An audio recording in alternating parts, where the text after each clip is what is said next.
नियति का खेल। एक समय की बात है, एक बहुत ही ज्ञानी पंडित था। वह अपने एक बचपन के सबसे अच्छे मित्र से मिलने के लिए किसी दूसरे गांव जा रहा था, जो कि बचपन से ही गूंगा व एक पैर से अपाहिज था। उसका गांव काफी दूर था और रास्ते में कई और छोटे छोटे गांव भी पड़ते थे। पंडित अपनी धुन में चला जा रहा था कि रास्ते में उसे एक आदमी मिल गया जो दिखने में बड़ा ही हष्टपुष्ट था।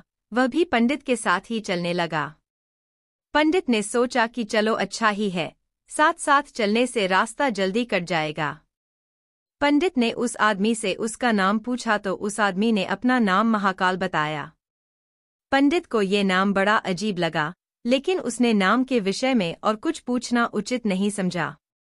दोनों धीरे धीरे चलते रहे, तभी रास्ते में एक गांव आया। महाकाल ने पंडित से कहा, तुम आगे चलो, मुझे इस गांव में एक संदेशा देना है, मैं तुमसे आगे मिलता हूँ। ठीक है, कहकर पंडित अपनी धुन में चलता रहा। तभी एक भैंसे ने एक आदमी को मार दिया और जैसे ही भैंसे ने आदमी को मारा, लगभग तुरंत ही महाकाल वापस पंडित के पास पहुंच गया। चलते चलते दोनों एक दूसरे गांव के बाहर पहुंचे, जहां एक छोटा सा मंदिर था।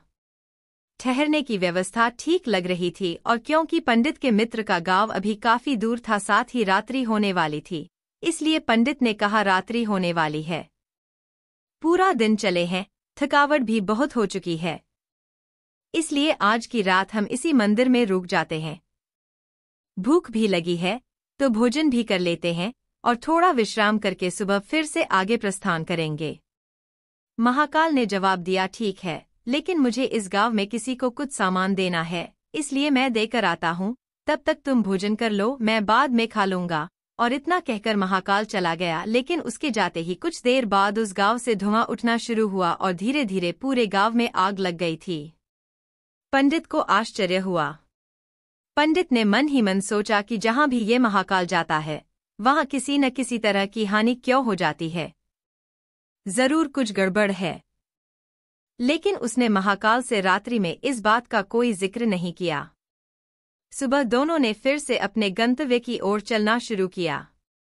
कुछ देर बाद एक और गांव आया और महाकाल ने फिर से पंडित से कहा कि पंडित जी, आप आगे चलें, मुझे इस गांव में भी कुछ काम है, सो मैं आपसे आगे मिलता हूँ। इतना कहकर महाकाल जाने लगा।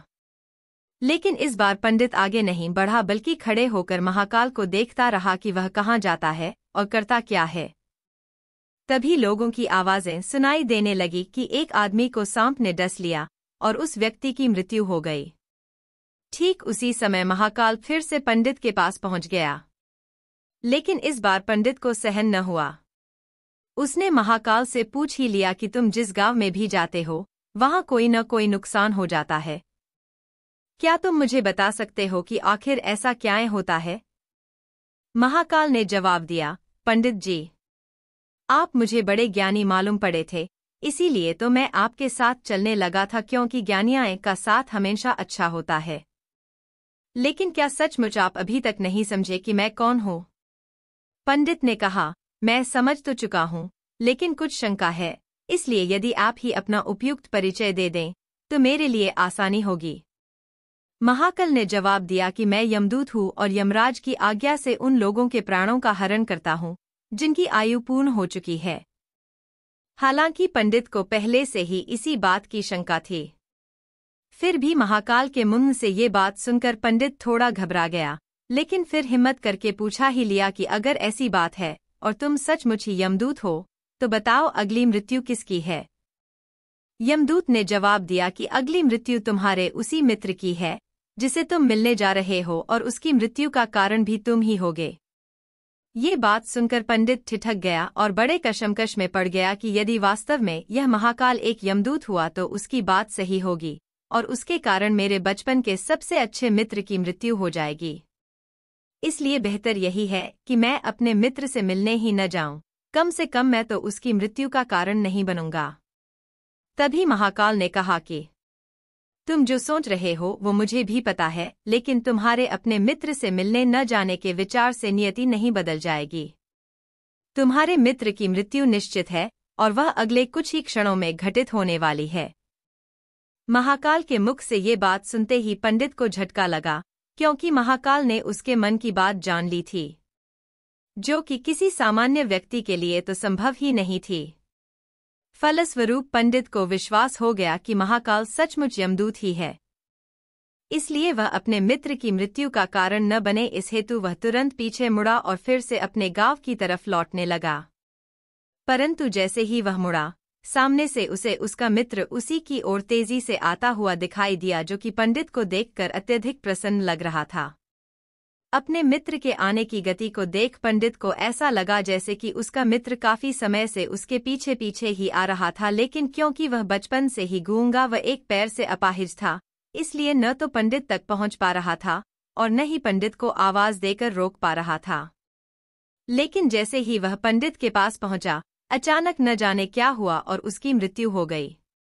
पंडित हक्का बक्का सा आश्चर्य भरी नजरों से महाकाल की ओर देखने लगा, जैसे कि पूछ रहा हो कि आखिर हुआ क्या उसके मित्र को। महाकाल पंडित के मन की बात समझ गया और बोला, तुम्हारा मित्र पिछले गांव से ही तुम्हारे पीछे पीछे आ रहा था, लेकिन तुम समझ ही सकते हो कि वह अपाहिज व गूंगा होने की वजह से ही तुम तक नहीं पहुंच सका। उसने अपनी सारी ताकत लगाकर तुम तक पहुंचने की कोशिश की, लेकिन बुढ़ापे में बचपन जैसी शक्ति नहीं होती शरीर में, इसलिए हृदयाघात की वजह से तुम्हारे मित्र की मृत्यु हो गई और उसकी वजह हो तुम, क्योंकि वह तुमसे मिलने के लिए, तुम तक पहुंचने के लिए ही वह अपनी सीमाओं को लांघते हुए तुम्हारे पीछे भाग रहा था। अब पंडित को पूरी तरह से विश्वास हो गया कि महाकाल सचमुच ही यमदूत है और जीवों के प्राण हरण करना ही उसका काम है। क्योंकि पंडित एक ज्ञानी व्यक्ति था और जानता था कि मृत्यु पर किसी का कोई बस नहीं चल सकता, वह सभी को एक न एक दिन मरना ही है, इसलिए उसने जल्दी ही अपने आप को संभाल लिया। लेकिन सहसा ही उसके मन में अपनी स्वयं की मृत्यु के बारे में जानने की उत्सुकता हुई। इसलिए उसने महाकाल से पूछा, अगर मृत्यु मेरे मित्र की होनी थी तो तुम शुरू से ही मेरे साथ क्यों चल रहे थे? महाकाल ने जवाब दिया, मैं तो सभी के साथ चलता हूँ और हर क्षण चलता रहता हूँ, केवल लोग मुझे पहचान नहीं पाते, क्योंकि लोगों के पास अपनी समस्याओं के अलावा किसी और व्यक्ति, वस्तु या घटना के संदर्भ में सोचने या उसे देखने समझने का समय ही नहीं है। पंडित ने आगे पूछा, तो क्या तुम बता सकते हो कि मेरी मृत्यु कब और कैसे होगी? महाकाल ने कहा, हालांकि किसी भी सामान्य जीव के लिए ये जानना उपयुक्त नहीं है, क्योंकि कोई भी जीव अपनी मृत्यु के संदर्भ में जानकर व्यथित ही होता है। लेकिन तुम ज्ञानी व्यक्ति हो और अपने मित्र की मृत्यु को जितनी आसानी से तुमने स्वीकार कर लिया है, उसे देख मुझे ये लगता है कि तुम अपनी मृत्यु के बारे में जानकर भी व्यथित नहीं होगे। तुम्हारी मृत्यु आज से ठीक 6 माह बाद आज ही के दिन, लेकिन किसी दूसरे राजा के राज्य में फांसी लगने से होगी, और आश्चर्य की बात यह है कि तुम स्वयं खुशी से फांसी को स्वीकार करोगे। इतना कहकर महाकाल जाने लगा, क्योंकि अब उसके पास पंडित के साथ चलते रहने का कोई कारण नहीं था। पंडित ने अपने मित्र का यथास्थिति जो भी कर्मकांड संभव था किया और फिर से अपने गांव लौट आया।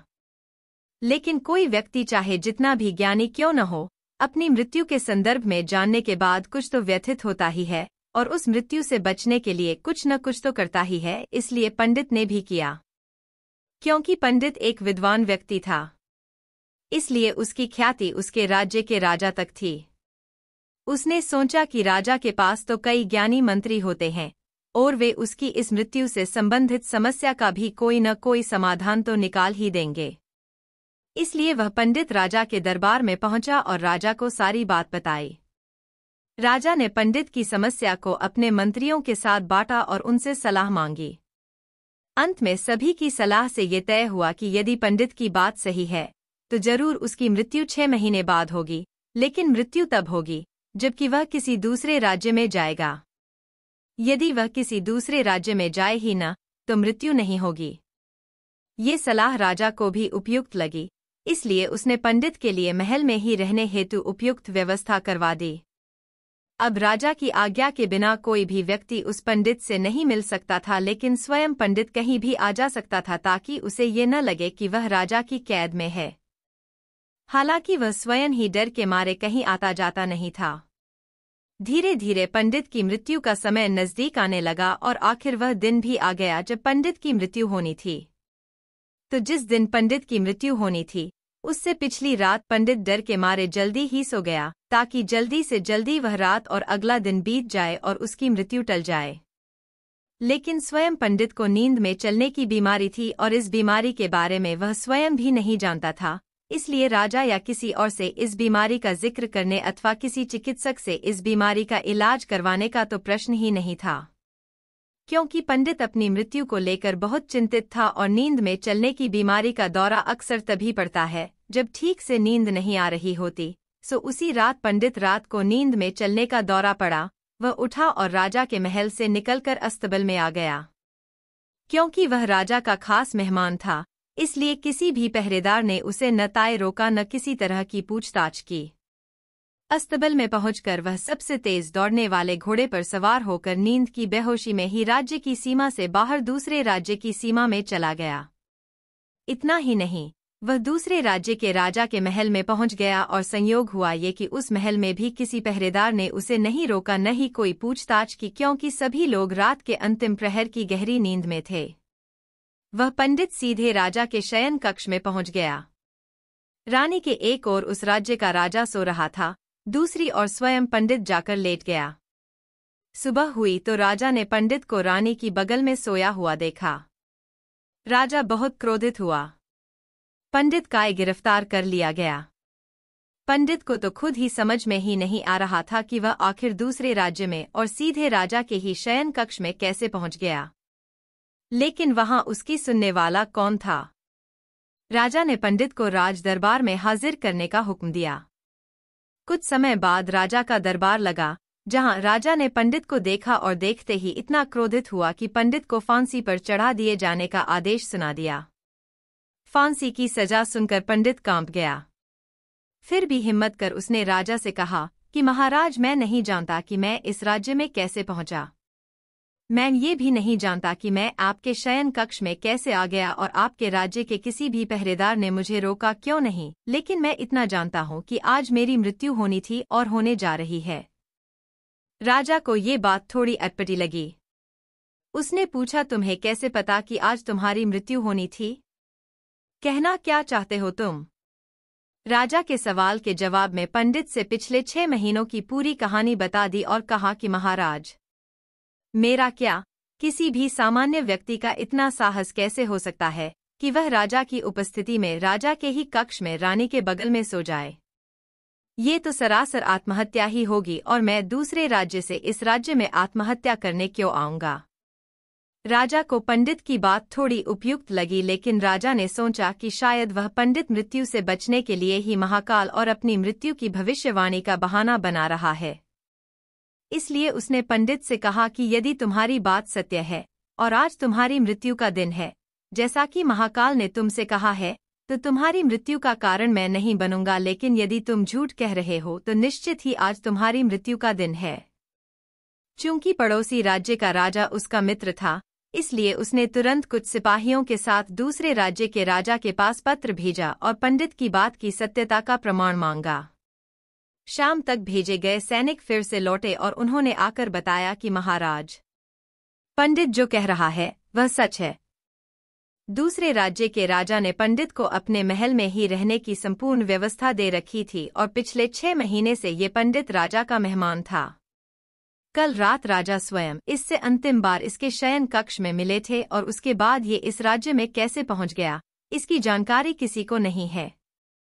इसलिए उस राज्य के राजा के अनुसार पंडित को फांसी की सजा दिया जाना उचित नहीं है। लेकिन अब राजा के लिए एक नई समस्या आ गई।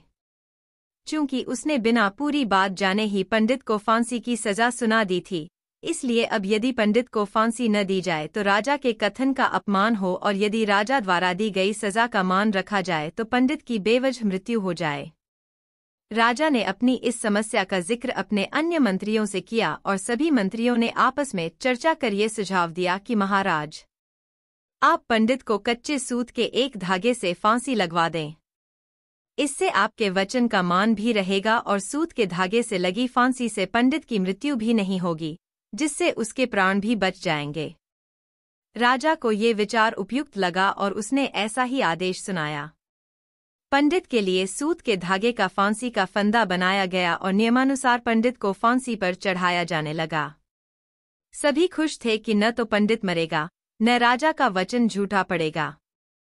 पंडित को भी विश्वास था कि सूत के धागे से तो उसकी मृत्यु नहीं होगी, इसलिए वह भी खुशी खुशी फांसी चढ़ने को तैयार था, जैसा कि महाकाल ने उसे कहा था। लेकिन जैसे ही पंडित को फांसी दी गई, सूत का धागा तो टूट गया, लेकिन टूटने से पहले उसने अपना काम कर दिया। पंडित के गले की नस कट चुकी थी उस सूत के धागे से, और पंडित जमीन पर पड़ा तड़प रहा था। हर धड़कन के साथ उसके गले से खून की फुहार निकल रही थी, और देखते ही देखते कुछ ही क्षणों में पंडित का शरीर पूरी तरह से शांत हो गया। सभी लोग आश्चर्यचकित हक्के बक्के से पंडित को मरते हुए देखते रहे। किसी को विश्वास ही नहीं हो रहा था कि एक कमजायर से सूत के धागे से किसी की मृत्यु हो सकती है, लेकिन घटना घट चुकी थी। नियति ने अपना काम कर दिया था। जो होना होता है वह होकर ही रहता है। हम चाहे जितनी सावधानियां बरतें या चाहे जितने उपाय कर लें, लेकिन हर घटना और उस घटना का सारा ताना बाना पहले से निश्चित है, जिसे हम रत्ती भर भी इधर उधर नहीं कर सकते। इसीलिए ईश्वर ने हमें भविष्य जानने की क्षमता नहीं दी है, ताकि हम अपने जीवन को ज्यादा बेहतर तरीके से जी सकें।